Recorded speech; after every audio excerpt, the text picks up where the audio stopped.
Most chatbots are just fancy autocomplete. LLMs are different.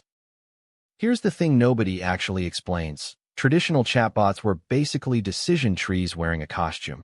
They followed pre-written scripts, matched keywords to responses, and the moment you said something unexpected, they completely fell apart and gave you a "I didn't understand that" message for the fifth time. Traditional chatbots go all the way back to 1966 with a program called ELIZA, which was literally just pattern matching. You'd type something, it'd scan for a keyword like mother or feel, and spit back a templated response. It wasn't thinking, it was just doing glorified find and replace on your sentences. The whole architecture was rigid by design. Companies would spend months building out these massive decision trees, mapping every possible conversation branch. And if a user went slightly off script, the whole thing would collapse. You'd hit a dead end and get routed to a human agent anyway, which kind of defeats the purpose. But here's where it gets wild. LLMs don't follow scripts at all. They were trained on hundreds of billions of words from the internet, books, code, and academic papers. And from all that exposure, they developed something that genuinely looks like understanding, not keyword matching, actual contextual reasoning. The training process for a model like GPT-4 involves something called unsupervised learning on a scale that's almost impossible to visualize. We're talking trillions of tokens, which are little chunks of text, processed across thousands of specialized chips running for months, costing somewhere between $50 and $100 million just for that one training run. What comes out the other side is a model that learned the statistical relationships between ideas, not rules someone programmed in. So when you ask it something weird or complex, it's not looking up an answer, it's constructing one in real time based on everything it absorbed during training. Here's a concrete comparison that makes this land. Ask a traditional chatbot, "What should I order if I like spicy food, but I'm also trying to eat less sodium?" And it would either fail completely or give you the nearest keyword match. Ask an LLM the same thing, and it actually reasons through the intersection of those two constraints and gives you something useful. Context window is another massive difference, and this one matters way more than people realize. Traditional chatbots had essentially zero memory. Each message was processed in isolation, so you'd explain your whole situation, and then one message later you'd have to explain it again because it already forgot. LLMs can hold thousands of words of context in a single conversation. Some models now have context windows of 128,000 tokens or more, which means you can paste in a 50-page document and have a coherent conversation about specific details in it. That's not just an upgrade. That's a completely different category of tool. But here's a question worth sitting with. If LLMs are so much better, why do companies still deploy traditional chatbots in 2024? And the honest answer is cost and control. A simple decision tree chatbot handling customer service for a telecom company costs almost nothing to run per query, while an LLM API call can run a few cents each, and at millions of queries a day, that math gets brutal fast. There's also the control issue. With a traditional chatbot, you know exactly what it can and cannot say. You can audit every possible response path. With an LLM, you're dealing with a probabilistic system that might occasionally go off in unexpected directions. For regulated industries like banking or healthcare, that unpredictability is genuinely scary. Now let's talk about hallucinations, because this is where LLMs get a bad reputation they partly deserve, because they're generating responses based on probability rather than retrieving verified facts. They can confidently state things that are completely wrong, and unlike a traditional chatbot, which would just say it doesn't know, an LLM will sometimes just make something up with full confidence. But here's where it gets wild.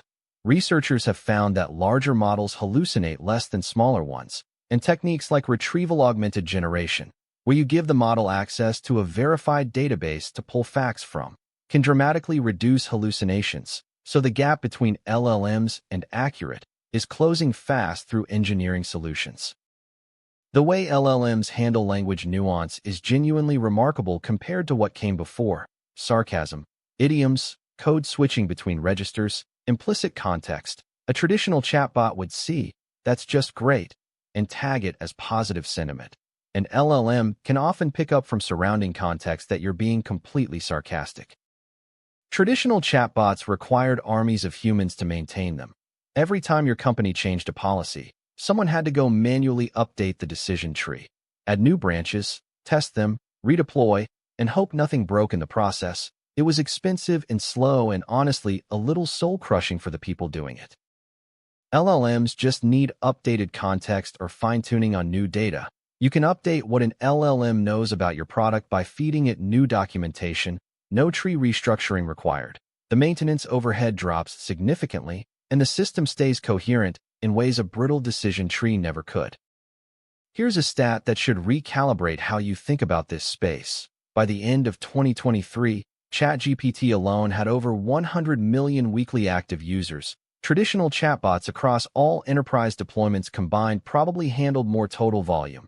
But no single traditional chatbot ever achieved that kind of organic adoption because people actually wanted to use it. That user behavior difference is telling. Traditional chatbots were always something you had to interact with, a gatekeeper standing between you and a human agent. LLMs became something people chose to interact with, using them for creative work, learning, writing, analysis. The use cases exploded beyond anything the old model could support. But here's where it gets wild. The line between LLMs and traditional software is already starting to blur through something called agentic AI, where LLMs aren't just responding to prompts, but actually taking sequences of actions, browsing the web, running code, calling APIs, making decisions across multiple steps to complete a goal. That's something a traditional chatbot could never do because it had no model of the world, no ability to reason about multi-step problems. It could only respond to the exact thing you typed right now with no understanding of cause and effect or goal-directed behavior. The architectural gap there is enormous. Fine-tuning is another concept worth understanding because it explains why enterprise LLMs often behave differently from the base models you interact with publicly. Companies can take a pre-trained LLM and further train it on their specific data, their tone, their domain knowledge, their edge cases, creating something much more targeted than a general-purpose model. This fine-tuning process is vastly cheaper than training from scratch. We're talking maybe tens of thousands of dollars versus tens of millions. So mid-sized companies can now afford to have models that genuinely understand their business deeply. That capability didn't exist in any form with traditional chatbots. You were always building from zero. Here's a question that actually matters for anyone building products right now.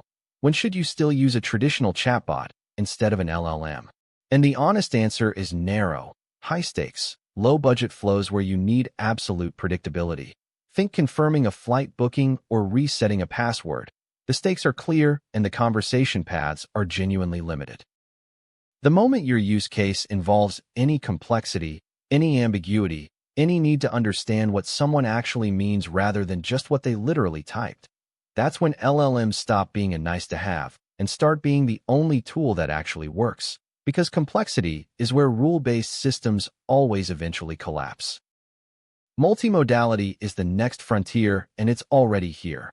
Modern LLMs can now process images, audio, video, and text in the same conversation. You can show GPT for a photo of your broken appliance and ask what's wrong with it. No traditional chatbot ever had any concept of information outside of typed text.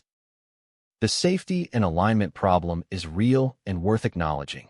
LLMs required significant additional work after initial training to make them helpful and not harmful, through techniques like reinforcement learning from human feedback, where human raters scored model outputs, and those scores shaped future behavior. Traditional chatbots didn't need this because they couldn't spontaneously generate dangerous content. They could only say what they were explicitly programmed to say.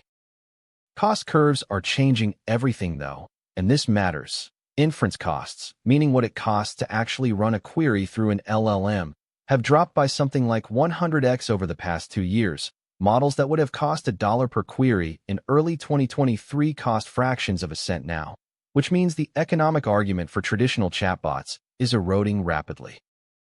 Here's where it gets wild one more time. Open-source LLMs like Llama 3 are now competitive with models that cost hundreds of millions to train.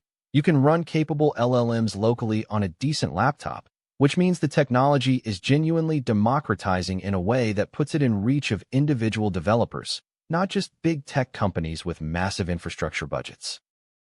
We're at an inflection point where most of the traditional chatbot infrastructure that enterprises spent the last decade building is going to get ripped out and replaced, not because it doesn't technically work, but because users have now experienced what a good LLM feels like, and the old version feels broken by comparison. Expectations have permanently shifted. So to pull this together, 1. Traditional chatbots were rule-based, rigid, and required manual maintenance, while LLMs generate responses dynamically from learned patterns, making them vastly more capable. 2. LLMs have real trade-offs, including hallucinations and cost, but engineering solutions are closing those gaps fast. 3. The economic and technical barriers to LLMs are dropping so quickly that the old approach is becoming harder to justify in almost every use case. What about you? Have you had a moment where an LLM genuinely surprised you by understanding something you thought was too nuanced or too complex for a machine? Drop it in the comments. I want to hear the specific thing it got right.